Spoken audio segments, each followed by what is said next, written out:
E.O. Wilson is a retired professor of biology with 2 Pulitzer Prizes for nonfiction to his credit and a specialization in ants. In 1984, this inveterate observer of the natural world wrote a book entitled Biophilia. The word means lover of life or love of life. Uses of it date back to Aristotle and perhaps beyond. Wilson uses it to describe something about we human beings, this way, he suppositioned, that we seem innately, genetically drawn to life. I mean, not drawn to all life. To certain life, like spiders or snakes, Wilson argues we are biophobic. That is, many of us naturally are fearful before whether we know if the one in front of us is actually venomous or dangerous. That in some ways we are hardwired also to dislike and distrust certain parts of nature. But more powerful and more pervasive, he speculated, was how often, how pervasively you and I are drawn to life, to one another, to tree and animal, to water and flower. Within a decade after the book was written, Wilson and a professor of social ecology at Yale, Stephen Kellert, brought leaders together from all different fields, psychology and biology, aesthetics, to reflect on the hypothesis. In the book that resulted from that gathering, a book entitled The Biophilic Hypothesis, each person argued from their field what evidence they saw for or against any signs of this innate draw to life. You can imagine that immediately that there are some pieces of biophilia that evolutionarily would make sense that they would get handed down to us and through us. Of course, after all, we are drawn to being close to water because we need it to survive. I remember once, years ago, going to our annual Unitarian Universalist General Assembly conference. It was Phoenix in June. It was the first morning. I got out a little late, but the heat was already up to the 90s with low humidity, and I stood on the street, and I had what I can only describe as an atavistic response, which is that I stood there in that dry, hot heat, and there was some deep part of me yelling, "Get out of here! You're not meant to survive here!" And actually, despite all the golf courses in that crazy place, we weren't meant to survive there. So love of water, fertile green places, the sweet smell of sugary, ripening fruits, it all makes sense that we would grow to be drawn to those as a species. Same as the appeal of rosy-cheeked maidens and muscular young men with all their outward signs of health and beauty, pointing to someone who might be able to help us perpetuate our own species, to raise and rear young. But what's interesting to me is to think about how deep that biophilia may go, how deep into our amygdala and limbic systems. I remember when training as a hospital chaplain years ago, there was talk of a study that said that people in hospitals recovered faster in a room with a view. preferably a room with a view of great distance or greenery, not just an alley or the building right across the street. And it was soon after that I began noticing that hospital rooms had changed their random bad art to scenes from nature. In fact, not so long ago, I went for an MRI, and the prep room was a large, long, windowless room, and it was filled with gorgeous photographs of forests and creek beds. Gone were the days of Degas dancers. Biophilic research said, I think, that we are healed even by the reminder of nature. Wilson's co-author, Stephen Kellert, has gone on to author and co-author books about biophilic design that look at everything from what I call green walls, those walls of plants that you can see inside and outside of buildings. They were in Mumbai even when I was there, to questions about how to bring in water and plants, but also things like how to put structures outside the windows of varying textures so that the light that comes in is diffused and dappling like the light you would find on a forest floor. This is more than just building a house into the surrounding landscape or using natural materials. It is asking all the ways possible to make a structure speak of life, to draw it in and help us stay connected to life. And the argument is that all this bringing in of life and the natural back into our lives doesn't just suit some innate notion of beauty or contribute positively even to health outcomes physically, but that it maybe significantly affects us psychologically and spiritually. Which brings me to the power of wilderness.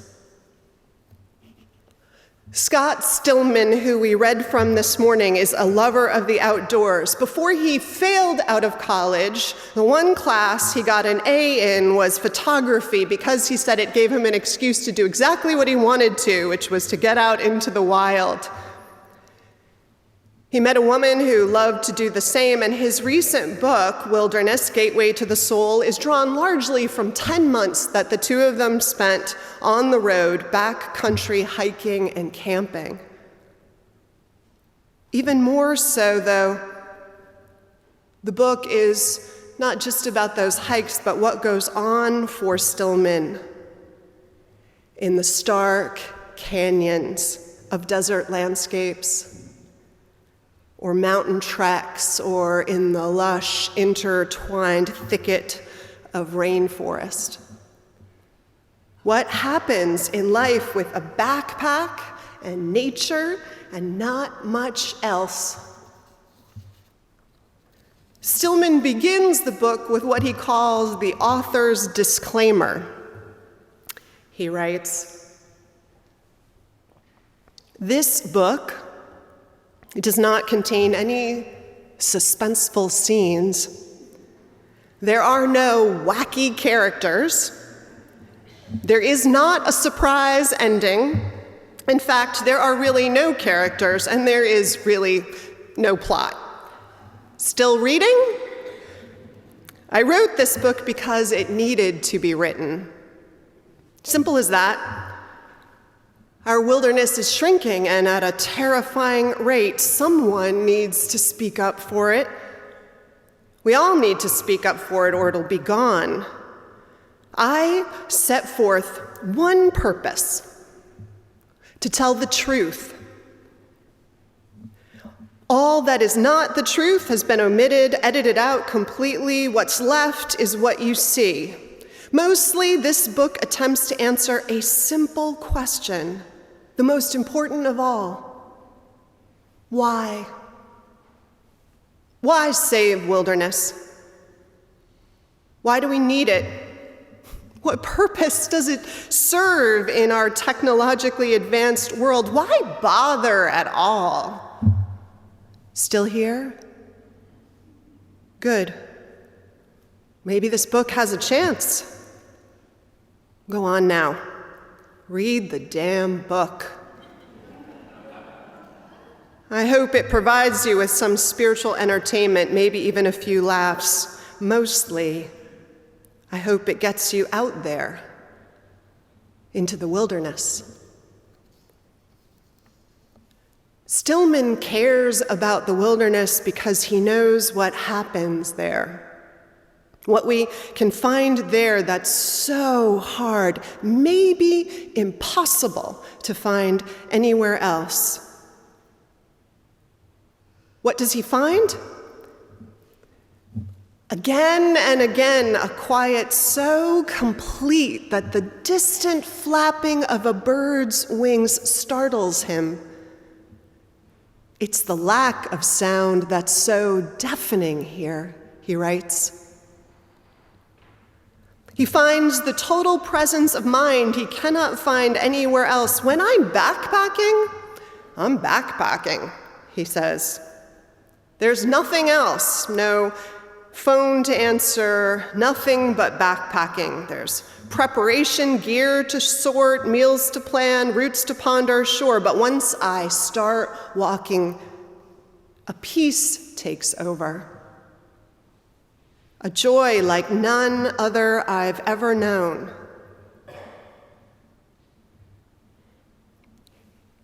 He finds beauty that takes his breath away, like what was described in the reading, and the time to take it in. I'm not there to tame or conquer, he writes. I'm there to connect. And he does, like what Christine described, and like many of you have, I'm sure, to elk and squirrel, to the watering hole with its surprises, to the storms that wash the land away right outside his tent flap door. And he finds something more fundamental in these places. He says he takes a vacation from the person he knows himself to be and finds a deeper sense of who he is. Stillman writes, we are born searching, constantly seeking something we cannot name, something we want so desperately but cannot describe. Here, that searching is gone. In wilderness, he finds a sense of belonging. He's not an observer or a visitor the way he's been told to think of himself in those spaces. He's part of it, and so he writes, when I sit and fully surrender to this moment, I know without any doubt that as long as there is life, I too will exist.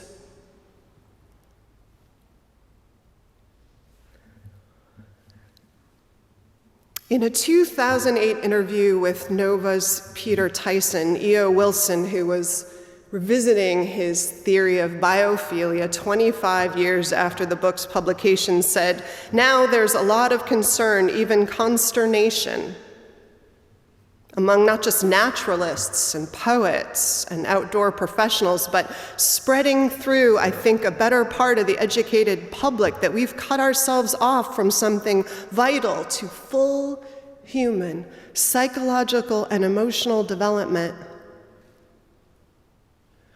Richard Louv, author of Last Child in the Woods, posited that children today suffer from what he calls nature deficit disorder. Anxiety, depression, obesity may be tied to a life of too much indoors, too much concrete life mediated by technology. Psychologists and psychiatrists, Wilson said, seem in agreement on the benefits of what's called the wilderness experience. The wilderness, being able to get out into a world that is filled with life that's fascinating to watch in every aspect and that does not depend on you. It tells them that there is so much more to the world.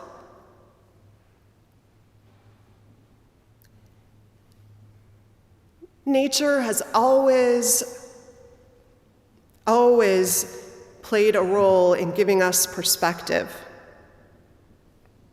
It's always reoriented the human mind and spirit. It's why we love to stand on a mountaintop or by a stream, this immediate reminder of something that stretches on beyond us, before us, after us, bigger than us. It teaches us. The way it comes back from forest fire devastation or pushes through obstacles like the concrete pavement to find its way again into the light against all the odds. It's why Thoreau went to Walden Pond to call on one of our ancestors and built that cabin to confront the essential facts of life, he said, and found there some of his most essential ideas.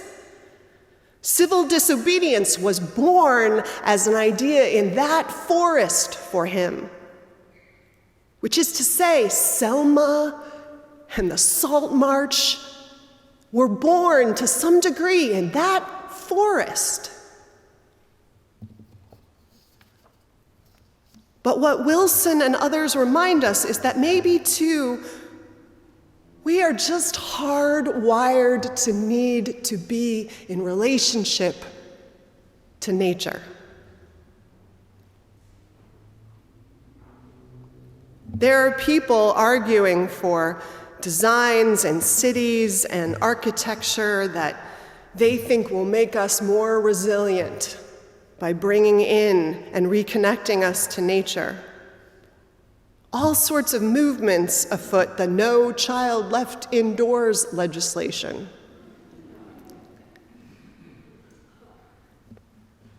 But you know what I wonder? I wonder, to the James Weldon Johnson poem,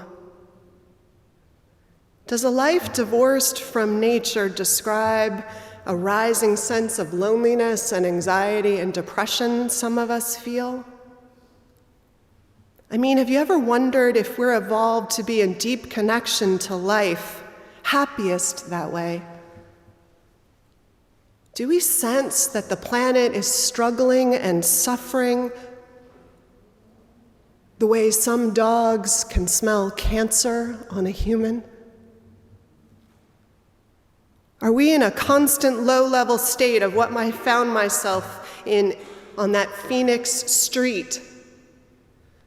This atavistic, hardwired part of us screaming out in warning and fear.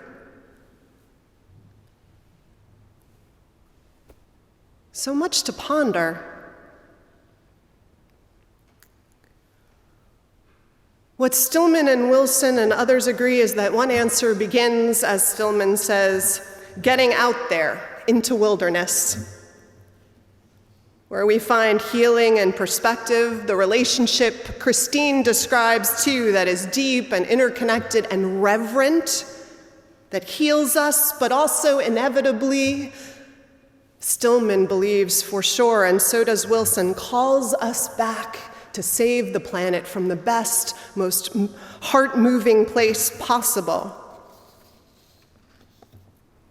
Maybe then we return like a lover, body, mind, and spirit, realizing we have been separated too long, committed for life. So I have hiked only rarely, but this book made me want to, and it makes me think that hiking may actually be a spiritual practice, sure many of you already do it as one. And part of our justice work, our environmental justice work, it also sounds like a really good excuse to learn what no one in my urban childhood ever taught me. So I would like to work with an experienced hiker or two to organize some church hikes this year,